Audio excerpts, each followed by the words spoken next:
इस वीडियो के माध्यम से आज मैं आप सभी को स्कॉलरशिप्स की सच्चाई बताने वाला हूँ। आज से पहले कभी मैंने अपने चैनल पर इस बारे में ज़िक्र नहीं किया कि स्कॉलरशिप्स किन को मिलती है, कौन स्टूडेंट्स वो लकी स्टूडेंट्स होते हैं जिनको स्कॉलरशिप भी मिल जाती है, लैपटॉप भी मिल जाता है, इनफैक्ट इंटर्नशिप्स भी मिल जाती हैं। बात करते हैं सबसे पहले मैं अपने चैनल की, जिस पर मैं वीडियोस बनाता हूँ scholarships, competitions, hackathons, open source contribution guides, बहुत सारी चीज़ों के बारे में। उसकी झलक हम आगे भी देखेंगे। जैसे जैसे आप मेरी वीडियो को पूरा सुनेंगे आपको सब क्लियर हो जाएगा कि किन बच्चों को स्कॉलरशिप मिलती है और किन को नहीं मिलती है। अब आप सभी ने सुना होगा कि इतनी सारी स्कॉलरशिप्स आती हैं, बल्कि कुछ महीने ऐसे होते हैं साल के जिस पे सबसे ज़्यादा स्कॉलरशिप्स आती हैं, और वो पीक टाइम होता है एडमिशन का टाइम। जब कॉलेजेस में या स्कूल्स में एडमिशन होते हैं उस टाइम पर सबसे पीक स्कॉलरशिप्स आती हैं, और सबसे बड़ी स्कॉलरशिप्स भी कह सकते हैं। सबसे ज़्यादा अमाउंट डिसबर्स का समय जो होता है वो उसी पीक मोमेंट पर होता है। मेरे कहने का ये मतलब है कि फर्स्ट मूवर एडवांटेज किसी भी फील्ड में अगर आपको मिलता है तो उससे बेहतर आपके लिए कुछ नहीं हो सकता। मैं थोड़ा सा इसका डॉट्स कनेक्ट करूँगा, तब आपको पता चलेगा आगे वीडियो में कि किस चीज़ की मैं बात कर रहा हूँ। ऐसी क्या चीज़ है जो मैं रिवील करूँगा जिस वजह से आपको पता चलेगा। तो बिना किसी देरी के मैं आपको बता देता हूँ कि स्कॉलरशिप्स अगर आपको चाहिए तो सबसे पहले आपको अप्लाई करना होता है। सभी को मालूम है, ये कोई नई बात तो है नहीं।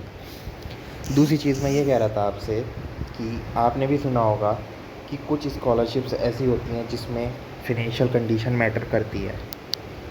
जिस बच्चे को भी स्कॉलरशिप चाहिए, मैं दोबारा दोहरा देता हूँ कि फ़िनेंशियल कंडीशन मैटर करती है। किसी को भी अगर स्कॉलरशिप चाहिए तो एक चीज़ का तो बिल्कुल ध्यान रखो, इनकम सर्टिफिकेट बनवा लो हाथों हाथ। बिकॉज़ इनकम सर्टिफिकेट अगर आपके पास नहीं होगा तो आप ये समझो कि वो होता है ना, जैसे क्लास के एडमिशन के टाइम पे जब आपको अपनी क्लास में जैसे फर्स्ट क्लास में एडमिशन कर रहे हो तो आपका कोई आपका कोई प्रूफ तो लगता है ना, जैसे आधार कार्ड ही लग गया या कुछ भी सर्टिफिकेट, बर्थ सर्टिफिकेट लगता है जनरली। उसी तरह से इनकम सर्टिफिकेट को एज अ सर्टिफिकेट ट्रीट करें, जो कि मोस्ट इम्पॉर्टेंट है। सेकंड थिंग जो मैं आपको बता रहा हूँ जो अक्सर बच्चे मिस कर देते हैं वो ये कि अपनी एलिजिबिलिटी नहीं देखते। कई बार मैंने देखा है स्कॉलरशिप्स में वो बच्चे अप्लाई करते हैं जिनकी इनकम सर्टिफिकेट में income more than 20 lakh 30 lakh per annum होती है। And I am not surprise if they win scholarship, I am not surprise, because कुछ स्कॉलरशिप्स ऐसी होती हैं जिसमें कि इनकम का क्राइटेरिया जनरली नहीं होता है, मगर कुछ ऐसी भी स्कॉलरशिप्स होती हैं जिसमें इनकम का क्राइटेरिया 15 लाख से नीचे रहता है। मैं अभी आगे सारी स्कॉलरशिप्स के बारे में डिस्कस भी करूँगा। जैसे कि रिलायंस स्कॉलरशिप, उसका 15 लाख से नीचे का इनकम अगर आपकी है तो आप इसमें अप्लाई कर सकते हो। HDFC में थोड़ा लिमिट कम है, I guess 3 lakh per annum है। उसी तरह से साइमंस स्कॉलरशिप्स भी है जो अभी रिसेंटली अनाउंस हुई है इंजीनियरिंग स्टूडेंट्स के लिए, मेडिकल स्टूडेंट्स के लिए मैक्स मेडिकल स्कॉलरशिप। तो देखिए, वीडियो के साथ साथ मैं आपको वो भी बताता चलूँगा कौन कौन सी स्कॉलरशिप, क्या क्या एलिजिबिलिटी और क्या क्या इंसाइट्स हैं। वीडियो पूरा देखना आप, बहुत इंसाइटफुल वीडियो है ये। इस जैसी वीडियो आई थिंक अभी तक आपको देखने को नहीं मिली होगी, सुनने को नहीं मिली होगी। अब हम बात करते हैं जो मोस्ट क्रूशियल एस्पेक्ट है, वो ये है कि आपको अपनी स्कॉलरशिप एप्लीकेशन को बिल्कुल करेक्टली फिल करना है without a single digit error. वो मैं इसलिए बता रहा हूँ आपसे क्योंकि हो सकता है आपका 99.99% सारा का सारा चीज़ें क्लियर हो जाए, आपका इंटरव्यू भी क्लियर हो जाए, डॉक्यूमेंट्स भी क्लियर हो जाए, आपकी हर चीज़ क्लियर हो जाए, पर्सनल इंटरव्यू तक भी क्लियर हो जाए। एट द लास्ट मोमेंट एक सिंगल डिजिट एरर की वजह से आपका स्कॉलरशिप एप्लीकेशन रिजेक्ट हो सकती है। जानना चाहोगे क्या वो एरर है? तो वो एरर और कुछ नहीं बल्कि आपकी फ़ी रिसिप्ट के फिगर्स हैं। वो मिसमैच अगर हो जाते हैं तो आपकी स्कॉलरशिप एप्लीकेशन हाथों हाथ रिजेक्ट हो जाएगी बिना किसी कंसीडरेशन के। दूसरी चीज़ मैं आपको ये बताता हूँ इसी के जो इसी से मिली जुली है वो ये, अगर आप अपनी एप्लीकेशन फॉर्म फिल कर रहे हो और उसके बाद आपने देखा कि भाई कुछ तो गड़बड़ है, मतलब हो सकता है, after all we all are humans, हो सकता है एक डिजिट के भी एरर हो जाए, मगर 99% केसेस में आप अपनी सबमिटेड स्कॉलरशिप एप्लीकेशन को री एडिट नहीं कर सकते हैं। इस चीज़ को आप अपने माइंड में बैठा लें कि अगर आपको स्कॉलरशिप के लिए अप्लाई करना है, अगर आप नीडी स्टूडेंट हैं and you deserve the scholarship, remember you don't leave a single scope of rejection of your application, because once you submitted the application, re-editing is next to impossible। because देखिए ना, इतने सारे number of applications हैं, उनका procedure start हो जाता है, अब वो बीच में इतना सारा वो करेंगे तो बहुत ज़्यादा मेंटेनेंस उनके तरफ से हो जाएगी, तो वो चीज़ें इतना हैंडल करना at a very large scale it's not possible for the bigger scholarship platforms, you know. अब एक और चीज़, वैसे तो मैंने एक strategies for funding education for free E book guide proper लिखी है, चाहो तो आप पढ़ो उसको, मैं रिकमेंड भी करूँगा, आपको पढ़ना चाहिए। अमेज़ॉन पर अवेलेबल है एट जस्ट ₹199। कभी कभी किंडल, अगर जिसका किंडल का सब्सक्रिप्शन भी होता है उसको फ्री ऑफ कॉस्ट भी मिल जाती है। वो स्पेशलिटी उस ई बुक गाइड की ये है कि ना सिर्फ स्कॉलरशिप इंसाइट्स बल्कि और भी ऐसे lesser known education funding pathways उसमें मैंने बता रखे हैं, जो कि माय पर्सनल एक्सपीरियंस आउट से बहुत इंसाइटफुल बुक है, ई बुक है वो, और आप अपने मोबाइल से पढ़ सकते हो उसको। कोई रॉकेट साइंस नहीं है कि बुक पढ़ना, सिंपल है वो भाई। मोबाइल सबके पास है, लैपटॉप में उसको पहले, सबसे पहले उसको अमेज़ोन से बाय करो, फिर लैपटॉप में ऑन करके उसको पढ़ लो easily. Just within a couple of minute you can read those all pages of the ebook and they are very insightful, especially for those who have just started applying for scholarships। Again मैं कह रहा हूँ कि सिर्फ scholarship information insights नहीं है उसमें, उसमें बहुत ऐसी इंसाइट्स हैं जो आपने कहीं इंटरनेट पर तो आपने कहीं पढ़ी ही नहीं होगी। चलिए अब बात करते हैं आगे इस वीडियो में। जो मेन चीज़ मैं आपको बताने वाला था वो ये कि स्कॉलरशिप का जो सिलेक्शन रेट होता है वो मात्र 3 से 4% होता है आज की डेट में। पहले भी गया होगा तो हार्डली अप टू 10% गया होगा। वो मैं इसलिए कह रहा हूँ बिकॉज मैं और आप ही नहीं हो जो स्कॉलरशिप को अप्लाई कर रहे हो, hundreds of thousands of students across India हैं जो स्कॉलरशिप्स को अप्लाई करते हैं। तभी मैं कहता हूँ कि मेरे चैनल को सब्सक्राइब करके रखो, क्योंकि मेरे चैनल पर जो वीडियोस आती हैं वो सबसे पहले आती हैं यूट्यूब पर। जितना जल्दी आप अप्लाई करोगे उतना ज़्यादा आपको बेनिफिट होगा। रिसेंटली एक एग्जांपल मैं आपको बताता हूँ क्यों मेरे चैनल सब्सक्राइब करना इतना ज़रूरी है। इंडसइंड बैंक स्कॉलरशिप आई थी, पता है उन्होंने कैसे सेलेक्ट किया? किसी को आइडिया है उस चीज़ का? मैं बताता हूँ। उन्होंने purely on the basis of first come first serve rolling basis पे उन्होंने सेलेक्ट किया स्टूडेंट्स को इन अ क्लियर वे। अगर मैं आपको लेमन लैंग्वेज में बताऊँ तो उसका ये मतलब है कि जिसने पहले एप्लीकेशन फॉर्म फिल कर दिया उसको उन्होंने प्रेफरेंस दे दी। वो केस हुआ था इंडसइंड बैंक स्कॉलरशिप में। आज भी अगर आप नेट पे सर्च करें आपको उसके रूल्स एंड रेगुलेशन में क्लियरली लिखा हुआ दिख जाएगी ये चीज़। मैं कोई अपनी मनगढ़ंत बातें नहीं कर रहा, मैं फैक्ट बता रहा हूँ, एकदम बिल्कुल फैक्ट, बिल्कुल फैक्चुअल डेटा। दूसरी चीज़ ये है, बात अगर करते हैं हम स्कॉलरशिप्स की तो बहुत बात हो गई।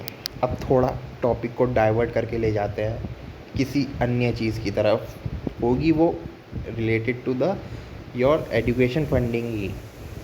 हैकेथॉन्स का किसने नाम सुना है?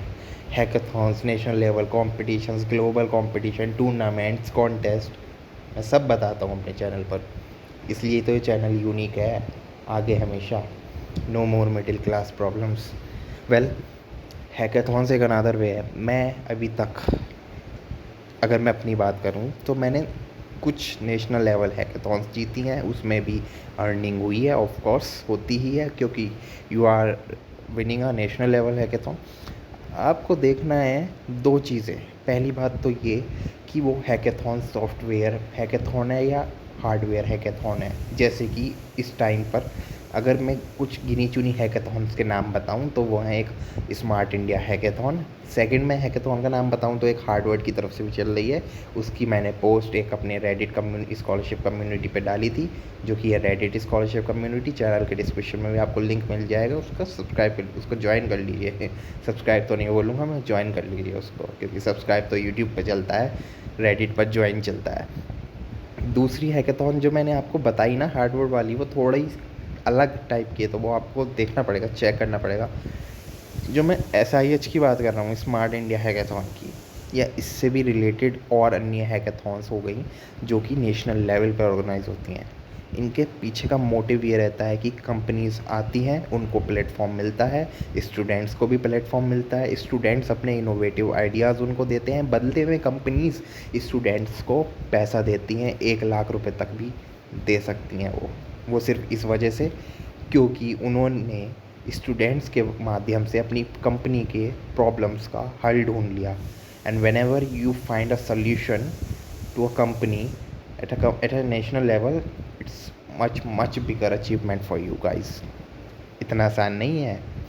Road to the winning hackathon, specially national level hackathon, is much more tougher than you think. But अगर आपको एक्सपीरियंस है, जैसे कि मैं अपनी वर्कशॉप एंड ट्यूटोरियल्स वाली प्लेलिस्ट है, उसमें मैं बेसिकली कोडिंग वगैरह कर करके मैंने कुछ कुछ बता रखा है उसमें, जो मतलब बच्चों के काम आएगा। जैसे जावा का एक मैंने all layouts in a single frame बताया था, बहुत काम की वीडियो है, बहुत एक्सक्लूसिव वीडियो है।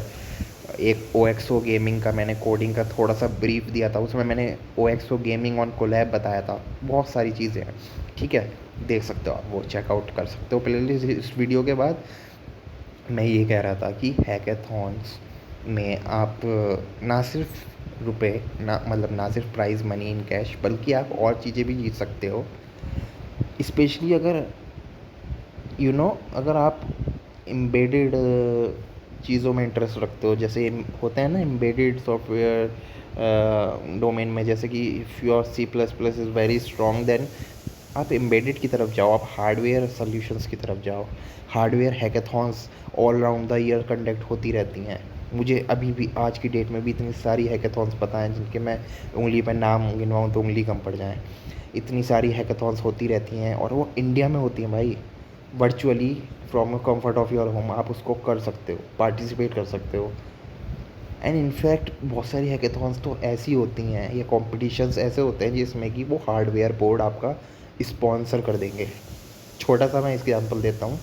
हाल ही में एक आर्डुइनो का बोर्ड आपको फ्री में मिला था किसी हैकेथॉन में। अभी मैं उसका नाम इसलिए नहीं ले रहा कि बिकॉज उसकी रजिस्ट्रेशन डेट ओवर हो चुकी है।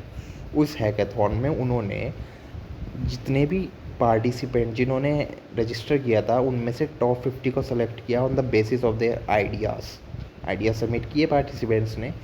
उन 50 के 50 को उन्होंने आर्डुइनो डेवलपमेंट बोर्ड दिया, fully sponsored in the sense कि उन लोगों ने तो पहले तो बाय कर लिया। देखो मैं क्लियर कट बताता हूँ क्या प्रोसीजर रहता है इस चीज़ का। जनरली क्या होता है कि आपको, अगर आप सिलेक्ट हुए तो आपको, हार्डवेयर की बात कर रहा हूँ मैं, स्पेशली हार्डवेयर हैकेथॉन की। सॉफ्टवेयर में तो कोई ख़रीदने या उसका झंझट ही नहीं है, मगर हार्डवेयर में तो आपको किसी डेवलपमेंट बोर्ड पे काम करना होगा ना, जैसे आर्डिनो, रास्पबेरी पाई हो गया, या फिर और भी बहुत सारे होते हैं, बेसिकली PCBs हो गए, या बहुत सारी चीज़ें होती हैं। कुछ कंपनीज़ में क्राइटेरिया ये रहता है कि उन्हीं के हार्डवेयर डेवलपमेंट बोर्ड से आपको बनाना है, तो उस केस में क्या करती हैं कंपनीज़, फुल्ली स्पॉन्सर्ड हो जाता है वो बोर्ड, चाहे वो 4,000 का हो चाहे 5,000 का हो। मैं आपको एग्जांपल दे सकता हूँ, कनाडा से मेरे पास एक हार्डवेयर डेवलपमेंट बोर्ड का किट आई थी। पता है उसकी कॉस्ट क्या थी? $100। 100 इंटू 80 कर लो, 8,000 रुपीज़ बैठे। मेरा 1 रुपया नहीं लगा, और वो कनाडा से आई यहाँ पर, just because I had participated in one of a very reputable hackathon. And it was a giveaway, by the way. It was a giveaway, okay, giveaway, and the prize I got है मेरे पास उसकी video भी already, I think मैंने YouTube पे भी उसको डाली होगी, आप चेकआउट कर सकते हो।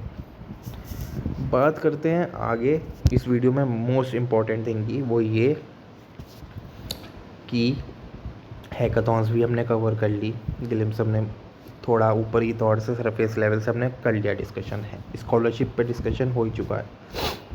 अब मैं ये कह रहा था आपसे कि चैनल सब्सक्राइब कर लीजिए, बेल आइकन को प्रेस कर लीजिए, बिकॉज बेल आइकन दबाना इसलिए ज़रूरी है ना, आपको शायद एज अ नॉर्मल यूज़र नहीं पता हो, रेगुलर यूज़र मतलब हमें पता है ये चीज़ की अगर आप बेल आइकन नहीं दबाएंगे ना तो आपके पास नोटिफिकेशन इंस्टेंटली नहीं आएगी। एंड जितनी स्कॉलरशिप्स आप मिस कर देते होंगे ना इस चक्कर में कि आपने बेल आइकन ऑन नहीं कर रखा, अपनी यूट्यूब की नोटिफिकेशन भी ऑन कर लो। अबाउट माई ऐप्स में जाके दो ऑप्शन हो, एक तो नोटिफिकेशन ऑन कर लो आप अपने यूट्यूब की, प्लस यहाँ से बेल आइकन भी ऑन कर लो, दोनों चीज़ ऑन करो तब जाके आपके पास notification on time instantly receive होंगी। मैं देख रहा था अपने यूट्यूब चैनल की एनालिटिक्स, उसमें दिख रहा था कि कुछ ने तो कर रखा है यूट्यूब का वो मतलब बेल नोटिफिकेशन ऑन कर रखी है, मगर उन्होंने फ़ोन की सेटिंग में ऑफ़ कर रखी है यूट्यूब की नोटिफिकेशन, तो इस केस में आपको नोटिफिकेशन रिसीव नहीं होगी। इस चीज़ को आप ध्यान में रख लीजिए। ओके।